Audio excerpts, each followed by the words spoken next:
Hey guys, it's AJ here, and this is Addie. I'm sorry? Addie. Addie. And Addie, what are we going to be doing today?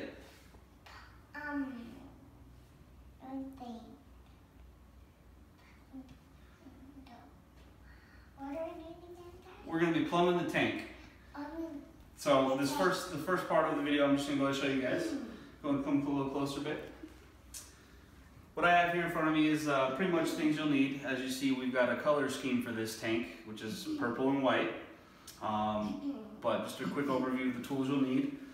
Some sort of pipe cutter, some sort of measuring device, a marker to mark the pipe, as well as I got some cleaner and some PVC cement and some Teflon tape. That's what you need in order to construct your plumbing. In this case, we're going to go with a Herbie style drain, which is going to have, if you look up here, it'll have an emergency overflow, a full overflow, and then, a full siphon overflow, and then a return. So our drains are going to be simple. It's just going to be two pipes that drop down. The main one will have this gate valve here, which will allow us to tune to a full siphon. The other one's just going to be a straight pipe that goes into the first chamber of the sump. And then the return, this is where I got a little creative because I only want to use one return pump on the system. I already went ahead and dry fit this, but I'm going to use a manifold style type of return. I'm going to have some nylon tube that goes up right here. This is going to go down to the reactor, and this is going to go back up to the main tank with some nylon tube, which will feed up into this check valve to prevent back siphon if there's ever a loss of power, and then back to the tank. So I'm going to go over a quick overview of how to kind of put together the pieces of plumbing, and then kind of come back with you guys when everything's all complete. One thing I do want to reinforce with you guys though before we get too far along and I forget is anything that has a hose and barb fitting, make sure you use some sort of clamp to keep it on there because over time it will pop off. Alright guys, let's go and get started.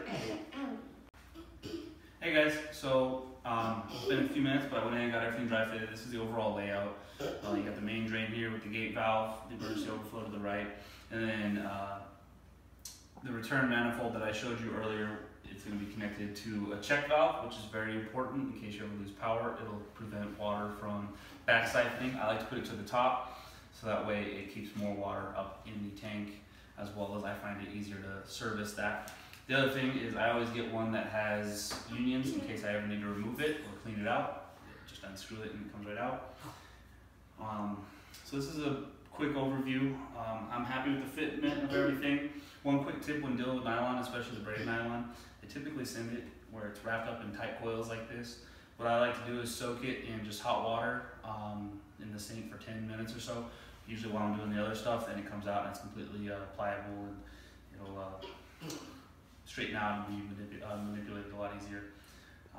So what we're going to go ahead and do now is I'm just going to go ahead and glue everything up, and then when I see you guys here in a few minutes, we'll be filling her up with just some tap water to do a water test. Alright guys, so we've got everything glued up. At this point it is permanent. Obviously I can take it apart if needed by using the unions and the nylon hose. As I mentioned, I use the ratchet clamps on the nylon hose to keep it from blowing out over time. But I can honestly say this is probably the best plumbing job I've ever done, and I'm very happy with it. It's simple, it's clean, and it's really thought out. For the time being, I'm just going to show you guys this. I'm going to use one of my old return pumps from back, actually the old 36 gallon I used to have. It's an Aqueon AQ1700, which does about 450 gallons per hour, which is 10 times turnover for the tank this size. This is only going to be temporary. I'll eventually get a C-Shape 3.0 for this tank, especially since I'm going to use it to run the reactor.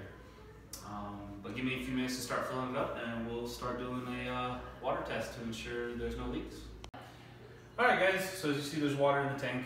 We went ahead and filled it up with just tap water from the sink. We're going to do a water test for at least 24 hours.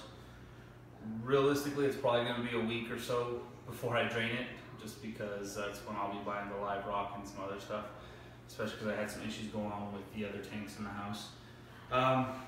But this was actually probably the easiest build I've done as far as any of the tanks go. I don't know if it's just because I now have more experience and I put more thought into it, or if it's because of the size of the tank and everything just seemed to fit right in. But this is the final product of drilling, installing the overflow, doing the plumbing, and building the custom sump. The next video you'll go ahead and see us get some rock. We're going to do some dry rock, and we're going to take our time aquascaping to kind of hopefully come with something unique, and we'll start cycling the tank. So until next time, go ahead, like and subscribe, and I'll give you guys some updates as time goes on.